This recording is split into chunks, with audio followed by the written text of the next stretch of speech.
So, welcome everybody, Survival Chicks podcast number 3. And I am here today, super excited to talk to my new friend, Elisabeth Gratz. Hello. Elisabeth, hi Elisabeth. She's come to me through a mutual friend of ours, and she is all very excited about Tower Gardens. Tower Gardens is made by a company called Juice Plus, and she's going to tell us today all about how they can benefit our households. Hi, Elisabeth. Hi, how's it going? Where are you right now? Well, I'm in my virtual tower farm.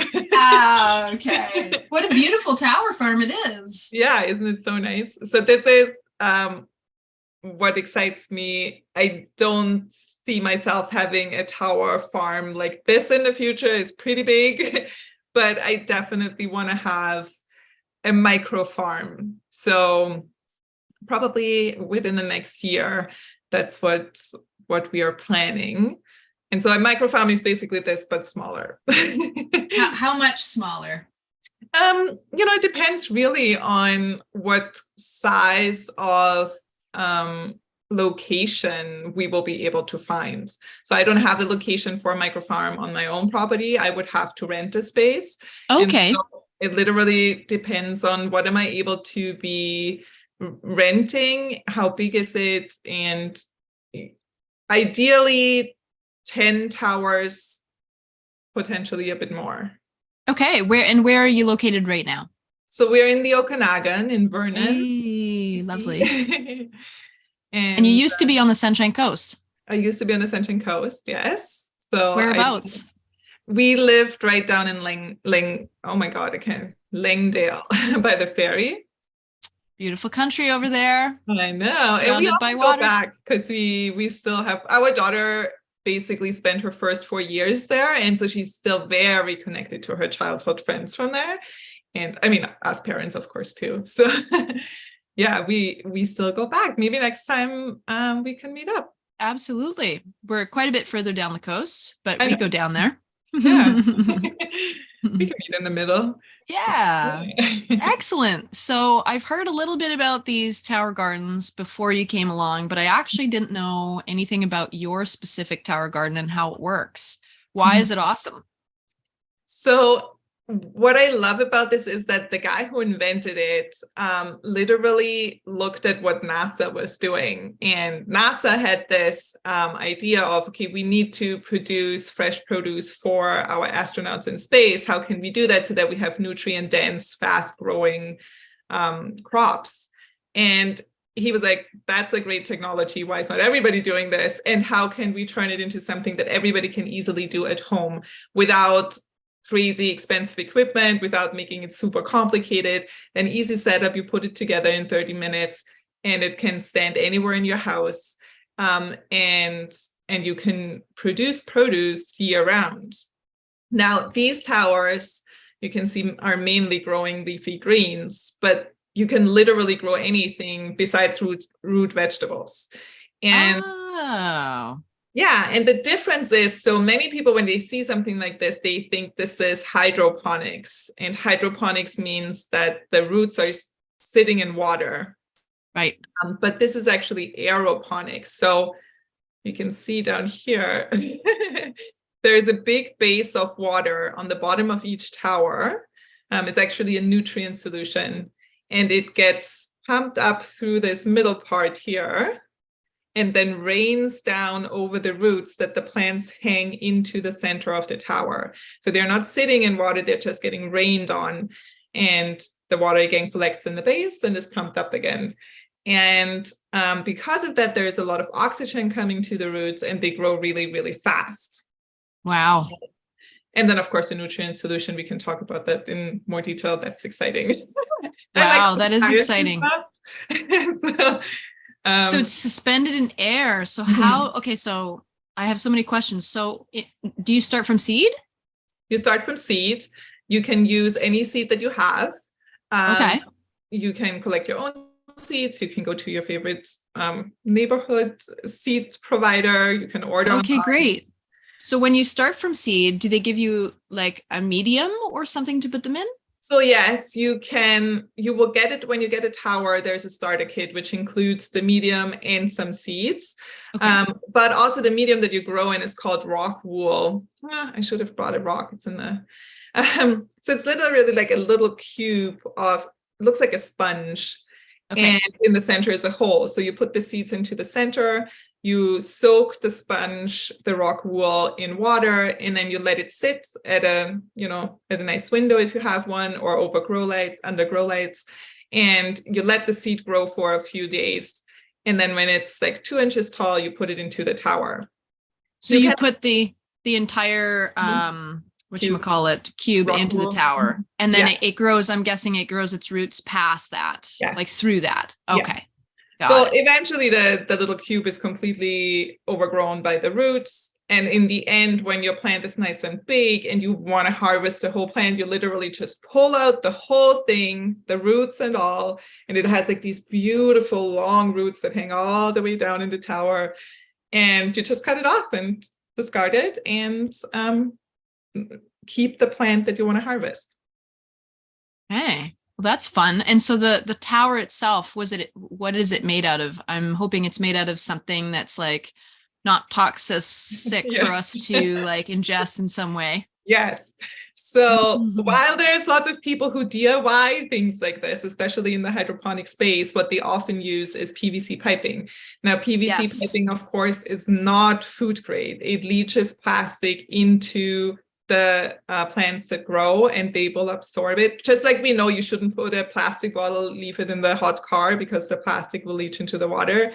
The same thing would happen here, especially if you have anything where it's sun exposed.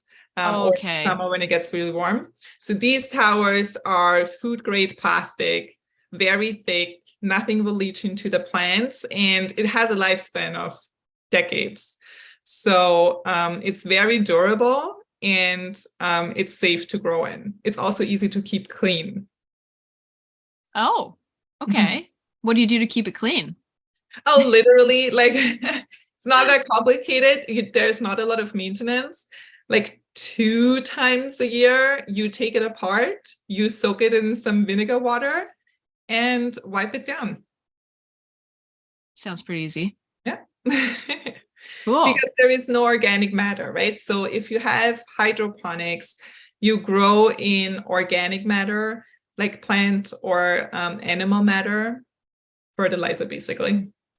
And that, of course, starts to smell, it starts to rot, and it might start to mold, makes everything slimy and gross. That doesn't happen here because we do not use organic fertilizers. We use a mineral blend, and that keeps everything pretty nice. I mean, it's not just water, and there is a little bit of cleaning that has to happen, but it's not as gross as if you would use organic matter. Okay, so you've got a mineral blend that that the company provides. Yes. Can you get this mineral blend anywhere else? So there are other mineral blends that you could buy, but here's the thing. So first of all, it's not expensive. Okay. When you order your tower, you get the mineral blend that you need to grow in, and the tubs that are provided last you about 8 months. Okay. So, and if you have to replenish them, they're $90 to replenish. So $90 for about 8 months. Yes. So 10 something per month. Yeah. So we're talking Canadian dollars. We're talking Canadian dollars, yes. So that's like $1 a month US. Yes. Right? Wouldn't it be nice if we had the American dollar? So yeah, so it's not super expensive, but also the important part of why you want to use this mineral blend is, first of all, we know that it's safe to use in the towers. We don't know what other mineral blends have included, and if that would be safe to use in the towers. And, there's the pump that needs to be running, and you want to have the longest lifespan that you can have with the tower. But also, many mineral blends are made for hydroponic plants. And then there is specific mineral blends for specific crops. And that makes it super complicated right? With tower gardens, they really try to find a solution that will help all the crops grow, because every plant needs a little bit different nutrients, right? But they found a combination that really works for everything that you want to grow in there, from tomatoes to lettuce to eggplants and strawberries. So I would say stick with this. Yes, you do have to reorder it from the company, but we know it's the best for the outcome that you want to have, and it's safe for the tower to use. Okay. So now you've got that dish at the bottom. It's got water. You've got a pump. The pump goes in, I don't know how many times a day, but the pump gets activated and the water goes up and sprinkles down on the roots, this mineral solution. Yes.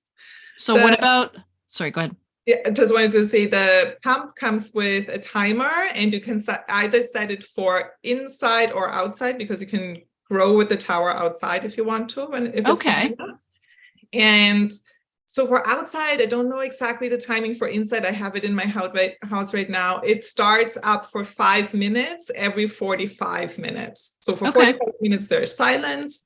And then for 5 minutes, it starts up and you hear the water. Everybody says like, oh, it's like a spa, right? Like when you hear water trickling, like a water feature somewhere.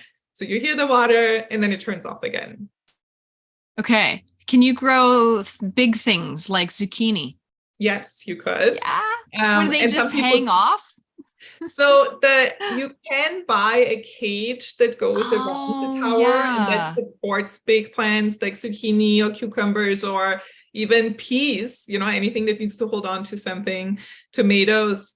The thing to keep in mind, though, is if you grow something that gets really big, these pods that hold each plant, they are pretty close together. So if you plant something that grows really big, it will shade out the pods that are around it. So it just depends on what's important to you, right? And also, I've seen methods where you can grow zucchini on a supporting beam stalk. And so then they don't get really big and wide, but because they only grow the zucchini on the stem in the middle, really, and the only big parts are the leaves. And so you can actually trim it. So there's ways to, manage it so that it doesn't take over everything. Yeah. Okay. Wow. That's super fun. Mm-hmm. So how many do you have? Do you just have the one right now? So I have the one right now, just because my house is small and I don't have a lot of space. Yeah. Would technically put a few more in the basement, but we started with one. But the idea is to have a micro farm, rent out the space, because we do not have a garage. If I would have a garage, there would be already towers in it, but I don't. Yes. So rent out a space and start a micro farm. That's pretty fun. Mm-hmm. In the Okanagan. In the Okanagan, yes. So, and then how many, so if you were to put some in your garage, if you had a garage, if you had a single car garage, how many do you think you could fit in there? So let's say a single car garage is like 200 square feet. You could probably fit 10 towers, depending on how much space you want to still have to move around. Like I would say 10 is the max that you can put in a 200 square foot 10, space. 10 would be massive. Mm-hmm. There's different towers. Sorry, there's two different towers. So these are the larger ones. They have a larger base. There's also one, it's called the home, that is a little bit smaller, more designed for in the home. But shorter, I would imagine. The height you can adjust, and they both go up to the same height. Oh, wow.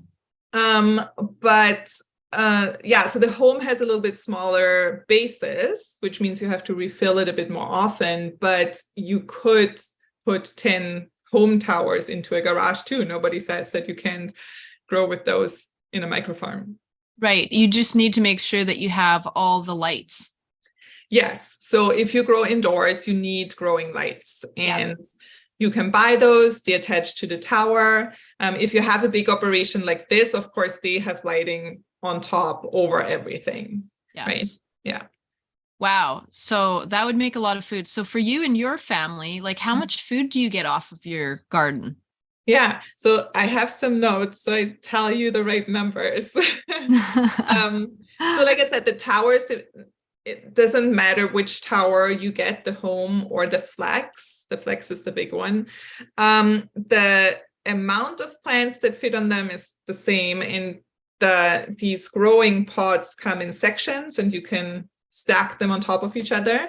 You can go up to 3 meters high. And so the 3 meter high tower of a flex fits 52 plants. Wow.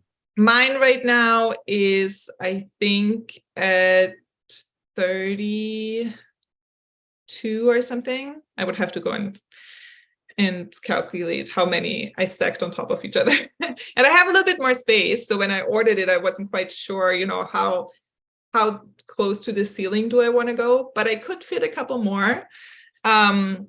So 52 is the max. And if the output, of course, depends on what you're growing. So if you think leafy greens, then you have a crop rotation every 3 to 4 weeks, which is really that's amazing. Yes. So 3 to 4 weeks, you have a complete crop. Yeah. If you grow something like lettuce and kale and, the leafy greens. So some are a bit faster, some are a bit smaller. I would say that would feed your family. Let's say it was all lettuce for that 4 weeks. You could be trimming it all the way through. That would feed your family of, like, how many kids do you have? Oh, I only have one, but we have animals, right? So you've got animals. The animals like greens too. So that's really easy to feed our family. We will be well stocked. And then you can you don't have to plant everything at the same time, right? So you can, I'm going to plant 2/3 from the beginning, and then the third that's left over, I'm going to plant a week later or a couple weeks later. And so then when I have the first harvest, the next one is already on the go. Right. So when you, from the time that you put in the seed, how long until you can start to harvest? About a month. Okay. Yeah. So the seedlings themselves, of course, take a few days. But we saw, and I don't have the pictures ready to share, but we saw really nice growth within the first week, where we already had the true leaves. Like when you start seeds, you have the 2 leaves first, and then the true leaves come where the plant actually starts to grow. That was a week and a half. And now they are already like lush little plants. And in another week or 2, we will be able to harvest. Wow, that's amazing. I really like the idea of dividing it up into thirds so that your family is not going to eat all of that produce at one time. It'll go bad after a few weeks. So to divide it up into 3, then you're constantly having some fresh coming in. Exactly. And then also, things like leafy greens, you can harvest a leaf at a time, right? So you don't have to harvest a whole plant. A salad will keep growing even if you pick off some leaves. Right. So, if you have enough plants to say, I'm going to make a salad, and I'm going to pick a little bit of spinach and a little bit of kale and a little bit of lettuce, and then the plants can actually continue to mature while you already can harvest them. And you keep them, they never have to go into the fridge, right? Like it goes directly from the tower onto your plate. Yes. Okay, so a quick side note, what kind of animals do you have? So we have a few chickens. We have 2 dogs that they also get raw food. So they also get leafy greens and carrots and all of these things. Now we have a bearded dragon. It's really hard for bearded dragons to find the right greens in our supermarkets. So that's really exciting to be able to grow what the dragon actually needs to eat, because I can't buy it. What do they eat? So in the summer, it's going to be easy. They like dandelion greens. But of course, in the winter, that's going to be hard. They like, and I never know how to pronounce it in English. Endive salad. Is that how you say it in English? Endive. Yeah, it's a bit different in German. But that is something that I can never buy anywhere. And collard greens, which are also really hard to get. You sometimes get chard, but not collard greens. So those are things that I typically grow in my own garden. But of course, in the winter, I don't have them on hand fresh. For the dogs, it's easy because I puree it and freeze it and I have it all winter. You puree it. You puree leafy greens for the dogs and they eat that. Yeah. So I just put the leafy greens, some water, and then whatever else I have, carrots, apples, anything else and I put it all in a blender with water, and then I put it in muffin tins, and then they get a muffin of vegetables every day. And do you let it defrost first? I do, yes. Yeah. Oh, hey, that's a really great idea. I like it. Speaking, well, I'm not gonna be able to see very much, but speaking of animals, I might as well show everybody. So currently I'm sharing my space with a few little stinky critters. So there they are down there. They're a little stinky. I just, cleaned them up yesterday and I'm like, you're stinky again. And they're making a mess, obviously, but they're super cute.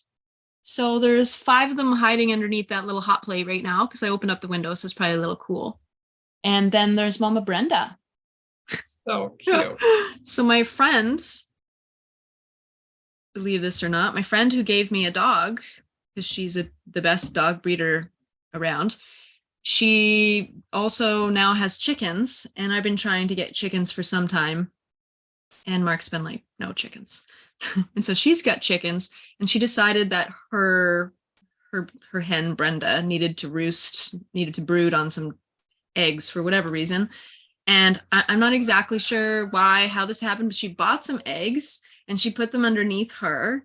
And Brenda became a mom, and Brenda's like the best mom. So she's like, I don't need any more chickens, but do you want my chicks? And she's got 5. And I said, well, yeah, I want your chicks. And she just gave me all the updates on how they were coming out of the eggs and stuff. And then she's like, they're going to do a lot better with their mama. Do you want to take Brenda too? And I was like, well, yeah, I'll take Brenda, of course. And then when we went to go pick them up, like last weekend or so, someone else gave us a rooster. Ooh. Somebody gave us some ducks some time ago, probably almost a year ago now.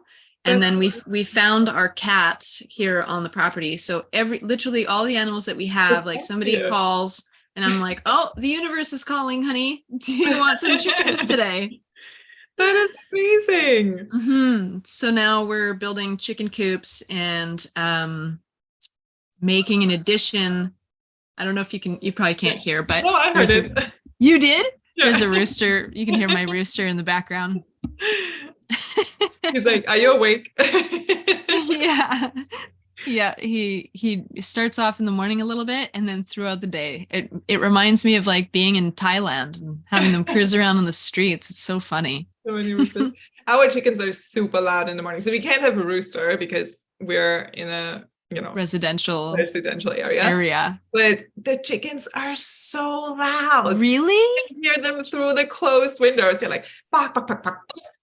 It's so loud. And I was like, are they laying eggs? Or like, why are they making such a ruckus? Where's my rooster? Yeah. So yeah, while I can't have a rooster, I think the chickens are almost louder. My ducks are loud, I will say. So somebody who gave them to me, she was like, oh my gosh, like we rescued them and they're on my deck and I'm in a townhouse and my neighbors are going to start to freak out. They're so loud. And I was like, they're loud. And we bring them here and I'm like, oh my God, they're so loud. Like it's one or the other. Usually it's the female going, bah, bah, bah. She's the loudest one. And we're like, what's up, man? Yeah. Right. I often go over and I'm like, is there like a predator or? Right. Yeah. Yeah. Who knows? Exactly. So I thought these guys were going to be like cruising around. They're very quiet right now. They're having a little nap, but they just do the little. By the way, do you know that they eat mice? They catch and eat mice. Well, this is wonderful because the ducks don't. Oh. And the ducks, okay. So to give a little background, the reason we found our cat here is that we've had stray cats on the property. When we moved in, it was like the person who showed us the place said, I hope you like cats. And I actually really do like cats. And I was like, oh my gosh, what's happening? And he's like, yeah, there's stray cats everywhere. And I was like, oh, it's amazing. Boyfriend not happy about it. But because they stink, they pee everywhere. And we tried to put up a garden and they were in the garden. Anyway, so there were, if you can imagine, there was 30 cats cruising around the property at any given time. Oh yeah, they're under the house because we don't have a conventional house. It's kind of on stilts. They're under the house. They're everywhere. Oh my God. And so anyways, long story short, the SPCA started to come and started to like rehome them. And we're down to 2 cats. And now we have a serious mouse problem, like a serious one. So we found a couple mice like by the duck coop with their heads cut off. So we know that they were hunting. But I find mice inside the duck pen and they drown. They get into their pool and they drown. So I'm guessing they're going to eat their food because it's like seedy, nice food. And then we have mice inside the house. So the house that we're building, there's traps everywhere and they're full all the time. And I set up little cameras and you can see them cruising around. I'm trying to figure out where they're getting in. I know. So I have caught my the chickens eat them. Catching mice, and it's the most hilarious thing when one of them catches one and then it holds it in its beak and half of it is hanging out and it starts running away and all the other chickens run after it. Right? They all want a piece of it. So funny. But also I built, and I can send you some pictures, but there's also online you can find. I built their feeder out of a PVC pipe, and so it has mice are not able to get into it. So it keeps the mice. Chickens are messy, and there's always a lot of food on the ground too, so that the mice are not going to go hungry, but they do not have access to the actual source of food. Yeah. And so I feel like that keeps it down a little bit. Okay, that's great. Well, I mean, we're going to let them. Do you let them free range in your backyard? No, because they ruin my garden. They destroy your garden. And now I have a dog, so it would be mayhem. So that's where I'm at right now, between letting them catch mice and destroying the garden. Yeah. Yeah. I thought like in the first fall that we had them, I was like, now that nothing is growing anymore, I'm going to let them roam in the garden. They destroyed, like even the garden where there was nothing growing anymore. Everything was turned over. Everything was a mess. I was like, no, like I'm trying to keep the dirt in the actual bed and not. So yeah, it's okay. Not the hassle. Yeah. Good to know. Yeah. Good to know. Okay. So then now your plants feed your chickens too. Yeah. Excellent. Yeah. That's really one of our goals, is to be able to feed our chickens with all of our green waste. Yeah. And they get most of what we have, of course. Like my compost is very small now, but it's not enough for them to live on it. Right. Yeah. Mm-hmm. Although we used to have 2 bunnies that lived with the chickens, and I was always like, oh my God, they go through their food like crazy. I think it was the bunnies. Like the bunnies ate all the chicken food. And so now that there's no bunnies anymore, like the chickens actually survive on the food that we have for a really long time. So I'm guessing most of the waste that we have is almost sufficient. And then there's just a little bit of supplementation from the food that we buy. That's great. So the bunnies were living well with the chickens. With the chickens, besides them eating the food, it was actually not a big deal. And them digging, like they made the coop really messy because everything, like not the actual coop, but underneath the coop where the dirt is, everything was holes and mounds of dirt, and like because they were digging everywhere. So hilarious. Yeah. It's a bit easier just to have chickens, because then there's not holes that you break your ankles in, and right. Awesome. Okay, so tell us your goals. Okay, so from what I like about this project, what I like here is that I can see that a family can go and get one of these And also I found out that for the cost of the unit, you can spread that out over 12 months. So you can make a monthly payment of like $100 or whatever your monthly payment comes out to be. Yeah. And so you don't have to pay for it up front, and there's no interest on that payment either. Yes. So, hey, how wonderful for helping people feed themselves. Yeah. I do believe that we're in a place where we're either going to get a lot less food at the grocery store, or we're going to run out of food at the grocery store, or the food that is in the grocery store is not necessarily idyllic for us to consume. Yes. And I mean that with plants as well as animals. We were just talking about animals before this started. In terms of animals, you know, Elisabeth, I know that you're vegan, and that's easy to avoid the stuff that's going on with the animals. But I think most people understand that there's some stuff that's not, you know, great, not right about how the animals are raised, typically that we find in the supermarket. But also, to add to that, now there is discussion. And when I feel like when there's discussion, it's probably already happened. They're saying that they're going to add the vaccines. They're vaccinating all the meat. They're vaccinating the animals, right, with this mRNA vaccine. Mm-hmm. And I actually know that it's already happening, because I went to the store to go buy a chicken feed, and their baby chicks, they announce it, they're all vaccinated. Yeah. Wow. So you can't, and it's bird flu vaccine, but is it mRNA? It's all going to be mRNA. That's the plan. So whether it is right now or not. So, you know, whatever your opinion is on that, mine is I would prefer to know exactly what goes into my body. And so I am looking forward to not buying meat or vegetables from the supermarket.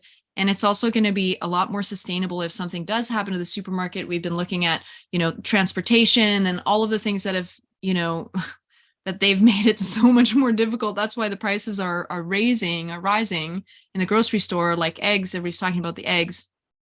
So this way, if you have one of these in your home, you know exactly what it is that you're feeding yourself with and your family. Yeah. So there is a few aspects that for me are really important. So the first one is,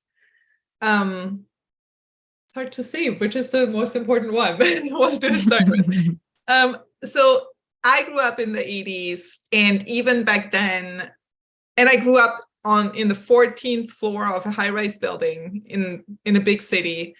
And even then, it was important to me to compost, to recycle, to not buy plastic bottles, right? Like we still were able to buy milk in glass bottles. And so I taught my mom a lot of these things. Like I learned them as like an 8-year-old, and I was like, this is what we're going to do now. And so it's always been important to me to live somewhat sustainable, you know, as much as we can. And so these crazy, when I go to the supermarket and I see like grapes from South Africa, or yes. You know, literally every tomato is from Mexico, and it seems like Mexico is not that far away, but it's also not really that close. I'm from Austria. Yeah. You can drive through Austria, through the whole country in like 9 hours. So Mexico is a long distance, and we do not need to bring our food that far. So the first aspect is the environment and these long shipping times and resources that we need. The second part of that is that, of course, a lot of the nutrients get lost. None of this is harvested when it's actually ripe. Your tomatoes are harvested when they are green, and by the time they come to you, they look red, but they didn't ripen on the vine, right? Yeah, and to add to that, there is like, they have a finite number in mind already of like 60 more crops or something like this that they're talking about. So what they're saying is, they're not regenerating the soil. The soil that they are using is getting depleted with each crop. And so, there's less and less nutrients to feed the crop, which means that we get less nutrients. And also that soil is going to be unusable at a certain point unless they do something. So with just the current system right now, we're not getting all the nutrients that we would have got like 50 years ago. Whatever came out of my grandma's garden, this is not the vegetable that I am eating from the store. It's a replica of that vegetable. It looks like that vegetable and it might taste somewhat like that vegetable, but it certainly does not have inside what that vegetable used to contain. That would have been my next point. So we are already growing in soil that is depleted, and our produce is not getting the nutrients that it would normally have. And then we ship it for like days. And by the time it gets to our fridge, it was probably 2 weeks later. And any nutrients that it had are gone, right? Diminished it's already in the rotting state when you buy it. Sure. Yeah. And so we are not, and then, you know, so many of us are dealing with health issues and trying to supplement with these artificial supplements and vitamins that we buy. And I'm not saying anything against it, but we can prevent so much of it if we eat the nutrient-dense foods that we need. And so these towers, that's why we have this mineral solution. Plants don't need organic fertilizers. They don't need the decomposing plant or animal. They need the minerals that come from that plant or animal. So with the mineral solution, we can make sure that they get exactly the minerals that they need. That's why they grow so much faster. They grow with 90% less water because it's an enclosed system that recycles the water. Right. They grow 30% faster. And of course, on like 10% the space, because we're going up, right? Yes. So if you look at this space, and there's like 52 heads of lettuces growing on 6 square feet, actually less. Compare, like on 6 square feet, how many heads of lettuces could you grow in a garden? 4? Right. Yeah. Not 52, right? So it ticks so many of these boxes. It's so much healthier for us. It's so much better for the environment. And so what got me super excited was, yes, I'd been contemplating having a tower at home for my own family. But when I realized that farms can do that, when I realized that we can have micro farms in our communities, and we can, even in Canada, where it's really cold a lot of the time of the year, we can continue to grow during the cold season, and we can continue to provide what our community needs without having to ship it from Mexico. That's what got me really excited. That is super exciting. I know. It's super exciting. Like, honestly, the majority of people have space for one of those, even if it's on their balcony or in their garage or in their basement or in their bedroom. They have a little tiny apartment. Honestly, like, if this is a priority for you, I bet you could find the space. Absolutely. Yeah. Because if you, especially if you get the little bit smaller one, it takes up about the space of a chair. So you could literally say, oh, like, we have a regular dining room, right? But we're only 3 people. We could just move one chair away and put a tower there instead, right? Like, it's really not that hard. And I know, you know, when I think back, my grandparents grew up without a fridge. We could not imagine having not a fridge, right? Like, it would be unimaginable. You would never buy a house that doesn't have a fridge. And so this is, I think, in 20 or 30 years, the towers will be like that. Our children will look back and say, how did grandma have not have a tower garden at home? Where did their produce come from? Right? Yeah, it's such a relatively new thing that everybody goes to the grocery store. Yeah. Right? The grocery stores came up like in the 40s or 50s. It's not that long ago. And people weren't using them for all of their stuff. Like, my grandma had an acre of a garden. She fed everybody. She had 7 children. She fed everybody with what came off that farm. That's it. And even when there were grocery stores, you know, she would go and get stuff like rice. Yeah. Stuff that she's not growing herself. Or sugar. But everything else, right? Like, everything else came, or, you know, so my grandparents, my grandma grew up on a farm, but then she moved to a big city, and everything was from the local little shop on the corner, right? So there was the butcher and the baker, and they would go literally every day and pick up what they needed from those local stores and not like Yeah. huge supermarkets where you literally have like Right. bananas. Nobody knew what bananas were because in Austria, guess what? The bananas don't grow there. Well, they don't grow here either. Yeah. They literally don't grow here. Yeah. Like I find it really humorous how our vegetables year round in Canada, or sorry, our fruits are bananas, oranges, and Yeah. apples. Like those are Yeah. our main fruits. Bananas aren't native to here. They don't No. grow here. Yeah.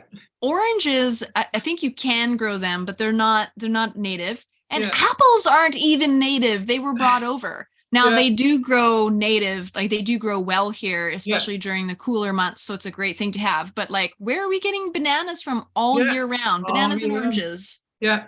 It's I know, it's ridiculous. crazy. Yeah. Yeah. And we're so used to it, right? We are so Yeah. used to it.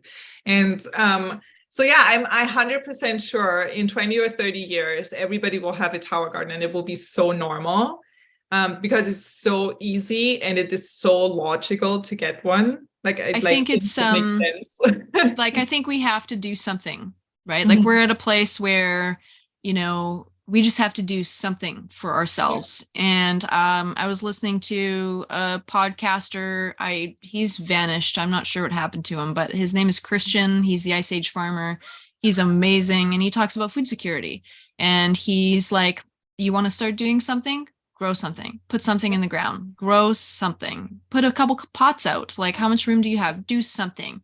And so this is a great this is a great substitute for specifically for someone who doesn't have very much space or who think that they don't, you know, a lot of people come to me and go, well, like that's all great and everything, but I don't have a garden. And I'm like, okay, well, there's some research you can do. You can figure this out, right? Like you can, I understand that a couple pots of basil on your balcony aren't going to feed you. Like I get it, but there's probably the little grandma down the street who has a garden and she can't cultivate that. She's not well enough to even grow her garden this year. And so she would love probably nothing more than to have a young, vibrant person come in and help her or like do the work for her. So this is so funny that you say this. So when I was a child, there was this book series and it's German. I don't know if it's originally German, but it's these kids, they're siblings, and they like each book is kind of like an adventure. And in one of the books, they live in an apartment, but on the bottom is, so basically the bottom apartment has a yard. Right. And this yard belongs to an old lady who is now too old to take care of it. So they offer her, and these books probably were written in the 70s. So they offer her to take care of this yard and turn it into a vegetable garden with their parents. And every weekend they work a little bit. And in the end, it's this beautiful, vibrant garden that actually grows their food. And so I love that you brought up that example because I still love this book. I read it to my daughter and it is, you're so right. There is opportunities for everybody. There's a way. Yeah, there is a way. And with the towers, again, the microfarms or community gardens, right? We don't have to go at it alone. We need to have something for your family. Yes. We can do so much more when we think about community and how we can come together and collaborate. Yes. The schools are learning with these. They're not just learning about growing food, they are learning about math and science and social studies. Like it's such a huge learning tool beyond growing your own food and eating healthy. So there's so many possibilities, and that is what got me so excited about it. And I really, really hope that, or like I'm sure that in the next few years, we will have microfarms like sprouting in all of our communities. And we will be able, you know, like we already have these food boxes that people order from local farms. Yeah, so the CSA, I was just going to bring that up. So that's consumer, oh my gosh, something agriculture, consumer supported agriculture. Oh, so yeah, I've been looking for one for a long time, and I happened to run into a woman here at the markets on the coast, and she has one. And I was like, oh my gosh, this is amazing. So the last summer, and it starts in like May or June, and she delivers a box, and actually she drives by our little town to get to the market. And the market's pretty far. So she drops it off, believe this or not. She drops it off at the ferry terminal, because she takes the ferry in, drops it off at the ferry terminal with my name on a bag. And sometimes I forget to pick it up for hours, and it's always there. Yeah, that's so good. So this bag of vegetables, it's just, first of all, they're organic. They're like tended to with love. These vegetables are so much tastier than anything I have ever tasted in the market. They last me way longer, like you said, because they haven't been sitting in a truck and getting delivered everywhere. And my money goes directly to the farm. It goes straight to her. Yeah. There's no store, there's no transportation, there's no any of the things, you know. And so and every week I don't have to go to the grocery store now. I have my set vegetables, and there's so like many new things that I get to try that I otherwise wouldn't buy. That you never would have had before. No. Yeah. And they're local have this here too, but of course it only works in the summer. Exactly. Because in the winter nobody grows anything. And so the vision with this is that we will be able to keep providing these things year round. Yes. Right? With less resources, because water is getting scarce.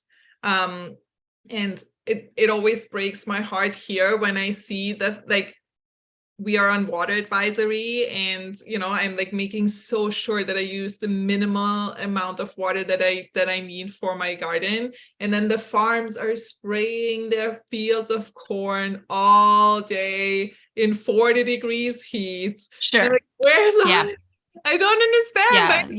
Where is this coming from, and why are they able to do that? And they don't do it at night. They do it in the heat of the day, when half of what they are spraying is evaporating.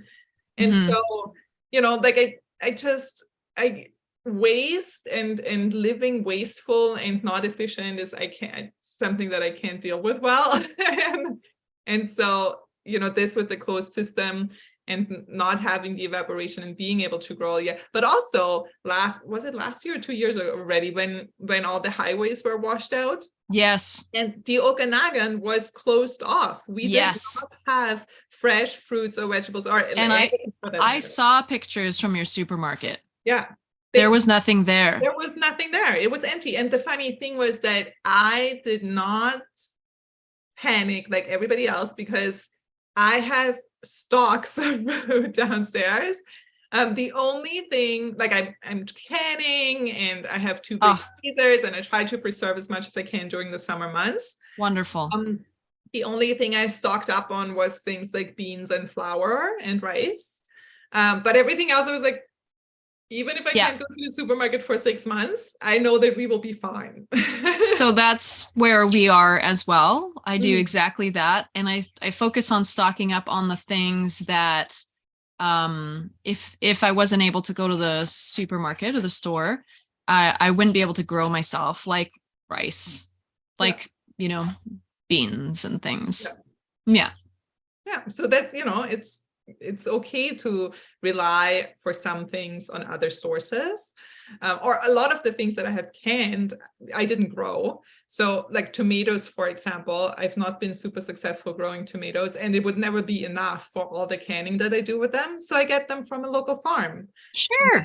And then I can them, right? So we don't have to be completely self-sufficient. No, it's just like, how can we take a step towards? Exactly. And how can we take a step? Yeah, I wanted to touch on, and I'm going to look at my little cheat sheets. I probably will still pronounce it wrong, but because you were saying the vegetables that you get from the farm taste so much better. So in the process of learning about tower gardens, I learned something really interesting. So we know that farms use nitrogen fertilizers to help the crops grow, but what they use is, can I pronounce it correctly? Ammoniacal nitrogen. It's such a funny name. And so what that does is you can compare it to white sugar and complex carbs. So there's ammoniacal nitrogen, which is like white sugar, and nitrate nitrogen, which is like complex carbs. Okay. So what conventional farms use is they use the ammoniacal one, and it, because it's like white sugar, it gets the plants to grow really fast, Right. really strong, and it makes their cell structure really weak. And so they are super susceptible to pests, for example. Well, so it's so crazy, right? We want them to grow fast and have production quickly, but we're not giving them the nutrients that they need, and we're weakening the actual plant, which then we need pesticides to control the pests that the plants now can't fend off for themselves. And another bit to that is if you spray the plants with pesticides, their natural defenses won't come out. So the plant has natural defenses, and I'm going to think about that word in 2 seconds. And so what happens is when they are attacked by a bug, all of these natural defenses come out, and those become nutrients for us. And I didn't think about that word yet. It's coming.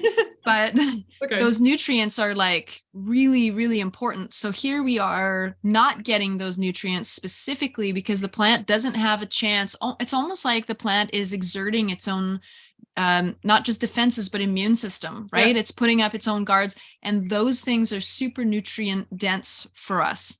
Yeah. And so with the towers, because we don't use that form of nitrogen, we use nitrate nitrogen. They do have the strong cell structure. They can fend off the pests themselves. Even if you grow outside, you hardly need pesticides. And of course, there's other ways to fend off pests, but let's say pesticides, because there's organic forms as well. And so that's why they taste so much better, because and they are so much more vibrant, right? Like their colors are really strong because they have the good cell structure. They're not stretched out, weak cells. And I loved learning about that. I was like, oh my God, that makes so much sense. Because when it comes to farming, of course, it's all about profit. Of course, the farmers have a hard life already. And of course, they're going to use whatever makes their crop grow fast so that they can turn a profit fast, right? And so it's astonishing to see with the towers that we don't use that, and still we have 30% faster growth and more yield because they're healthy plants and they get the nutrients that you need to get. Yep. And so, whatever it is that you can do, that's why I present options like this to see what all is out there. So if you want to join like a local farm and do a CSA, if you want to get a tower garden in your own home, if you want to bring one into the community, talk about it with the community. A woman that won our first contest, our first giveaway, her name is Nadine. And she is on one of the Gulf Islands here on the coast. And she has a really nice community of like-minded women there. And they are joining together to come up with solutions like this. So they're looking at getting a freeze dryer together for their community so that they can each get use of it and it's not so expensive to purchase, for example. So something like this might be super interesting, especially for the winter months when these gals aren't growing their own food. Yeah, totally. And I love the getting together as a community. Not everybody needs to have a lawnmower. If you have 3, right, like we can share things, and like the freeze dryer, it's expensive to get, so put the money together and then everybody can use it. It makes so much more sense than everybody buying the same thing over and over again and not talking to your neighbor and just doing whatever you are. I mean, we're meant to be in a community. I love the community, and it doesn't mean that you need to like live in the same room with these people. Exactly. Like you can have your own space, but like what happens if you want to pull your kids out of school? Like one of you can help to teach the kids and a different one of you can help with the gardens and whatever, right? Like there's so much room for community right now. Exactly. Yeah. Yeah. And it is overwhelming to do everything yourself, right? It is overwhelming to do everything yourself. I don't want to do everything myself. Yeah. And it's so much more fun. Like I went to learn how to can with a friend of mine here because I don't have a canner. And we didn't know what we were doing. It was way better to do it together than to try and figure it out on our own. Yeah. so much more fun. And also Yeah. I love bouncing ideas off of other people and learning together, right? Because I'm always like, oh, I thought about this, but is it actually a good idea? What do you think about this? Right. Mhm.